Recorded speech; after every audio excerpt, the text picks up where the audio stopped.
Hello everybody, today we're going to talk about graphing equations in slope-intercept form. Okay, so the x-intercept of a line is the x-coordinate at the point where the line crosses the x-axis. It occurs when y equals 0. So if I was to draw like a little graph right here, like this, okay, and I put a line on here like that, okay, here's a line that goes through my graph. The x-intercept would be that point right there where it crosses the x-axis. Okay? The y-intercept is a line in the x-coordinate of the point. I'm sorry. The y-intercept of a line is the x-coordinate of the point where the line crosses the y-axis. So, of course, same thing. Okay? Got a little graph right here. Got a line that goes right here. That's the y-intercept right there. That's where the x-coordinate is 0. X equals 0. Slope-intercept form. A linear equation written in the form y equals mx plus b is in slope-intercept form. So this is your slope-intercept form right here. You need to know that. Y equals mx plus b. The slope of the line is the m, and the y-intercept is the b. Okay, so here we go right here. Y equals m, that's the slope, x plus b, that's the y-intercept. Now you could have something like this. Y equals, here's an example. Y equals 1/2 x plus 2. Okay, so I can look at this equation. I can say, hey, there's the slope. The slope's 1/2, which is really nice when it's in fraction form because it tells me it rises 1 and it runs 2. And right here, that's the y-intercept. It's at 2. So I can graph a line really quickly with slope-intercept form.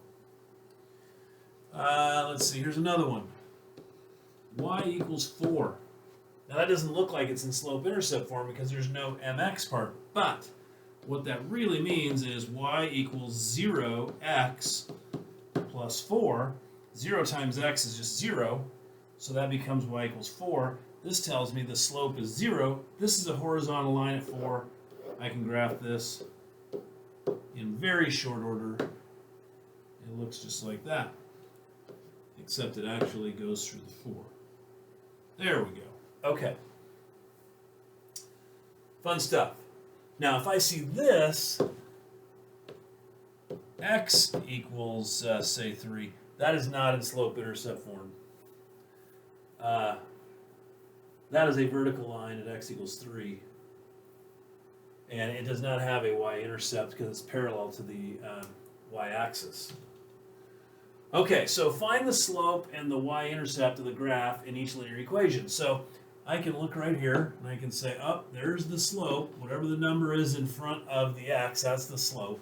So the slope is -4. Okay? And then the y-intercept, that's right there. The sign goes with it. The y-intercept is -2.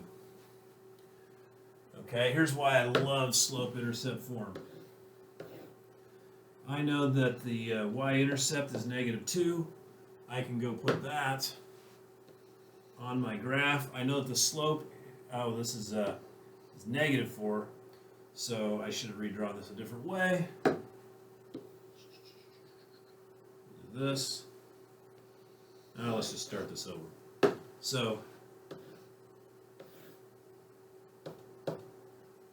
So my y-intercept is -2 right here, and my slope is -4, which means that it goes down 4 and to the right 1.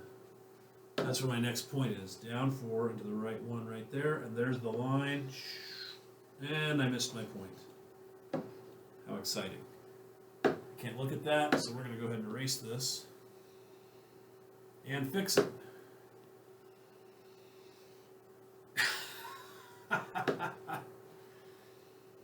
Shadows are great. Makes it impossible to see. Let's do this. That's as close as we're going to get. Okay. So, whoops. before you do that, let's do this.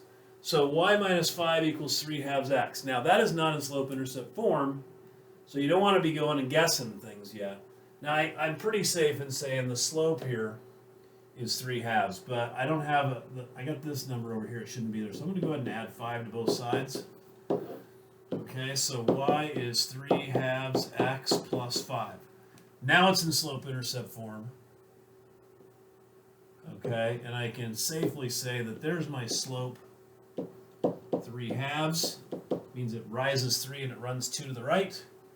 And right here, that's my y-intercept at 5. Okay? So what you're going to do is you're going to go ahead and do these two problems right here. So pause the video, figure out what the slope and the y-intercept is of both these problems, and then check it when you're done.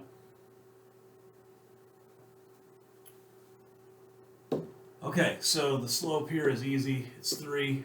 Okay, so we can say slope equals 3. And the y-intercept is right there. So we can say the y-intercept is negative 7.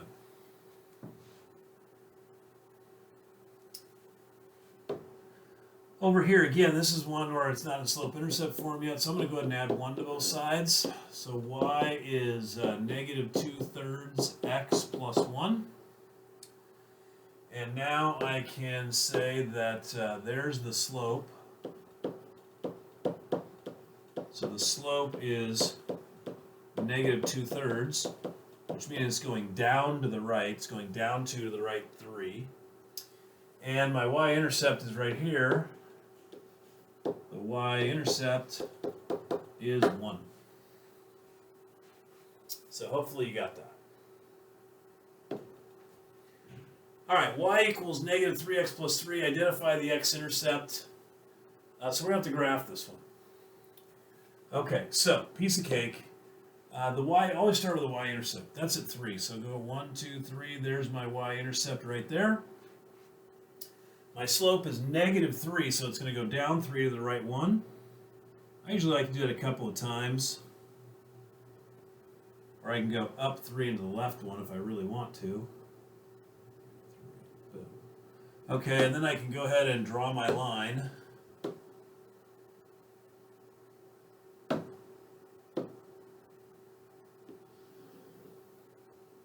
Just like this.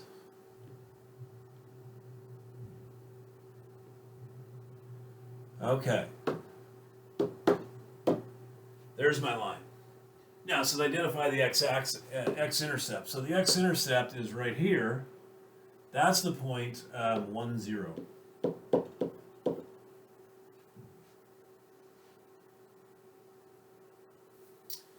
The y-intercept is right here, 0, 3.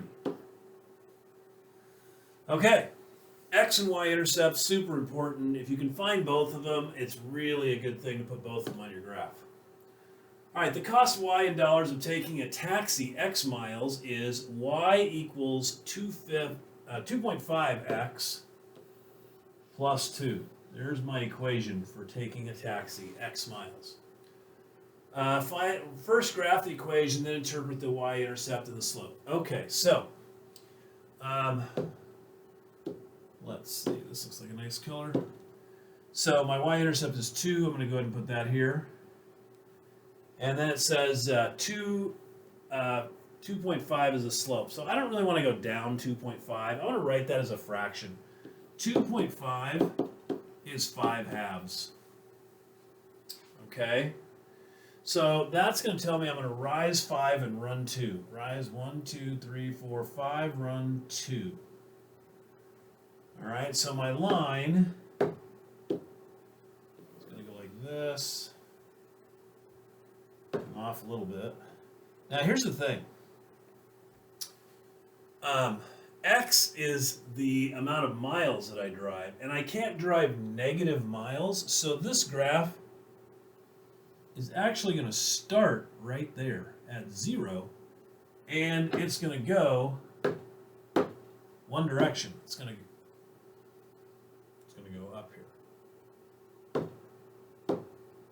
There we go. Okay, so we got the graph drawn. Interpret the y-intercept. So the y-intercept is 2. That's going to be, that's going to tell me it's going to cost $2 just to get in the car.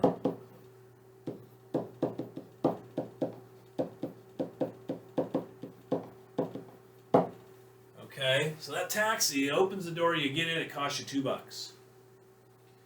All right, then the slope, 2.5, that's going to tell me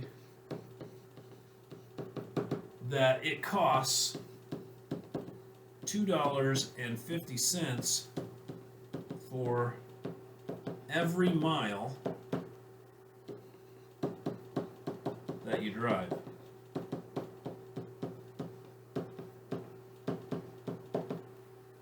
Okay, so I've interpreted the y-intercept, I've interpreted the slope. That's important to be able to do that, by the way. Now, you will learn that the meter on a taxi is going to run even when you're sitting still. So it charges you per mile, but they also charge you for the time that you're in the vehicle. So if you're at a lot of red lights, it's going to cost you more than if you were on a freeway going the same distance. Okay, so you're going to get to do 1 through 31 odd in class. And I look forward to seeing you guys later.